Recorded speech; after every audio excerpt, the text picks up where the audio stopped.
Praise the lord. ఈరోజు దేవుని వాగ్దానము నిర్గమాకాండము 15 అధ్యాయం 26 వచనం.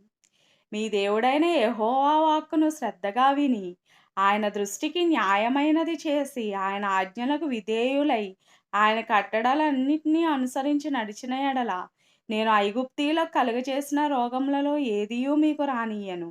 నిన్ను స్వస్థపరచు యెహోవాను నేనే అనెను. ప్రభువైన యెహోవా తండ్రి ఇశ్రాయేలీయులకి ఎలా అయితే వాగ్దానం చేశారో, అదే విధంగా ఈరోజు మనకు కూడా వాగ్దానం చేస్తున్నారు. మనల్ని స్వస్థపరచు దేవుడు యెహోవాయే అని వాగ్దానం చేస్తున్నారు.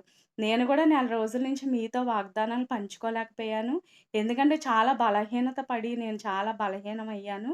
కానీ దేవుడు ఈ వాగ్దానాన్ని నా జీవితంలో నెరవేర్చి, మరలా మీ అందరితో వాగ్దానం పంచుకోవడానికి ఆయన కృప నాకు అనుగ్రహించారు. కాబట్టి మనందరం గూడా దేవుని యందు విశ్వాసముంచి, మనం కంపల్సరీ దేవుడు మనల్ని స్వస్థపరుస్తాడు. మీలో ఎవరైనా రోగంతో బాధపడుతుంటే గనక ఖచ్చితంగా నాకు మెసేజ్ చేయండి. నేను నా ప్రార్థనలో మీ అందరి కొరకు ప్రార్థన చేస్తాను.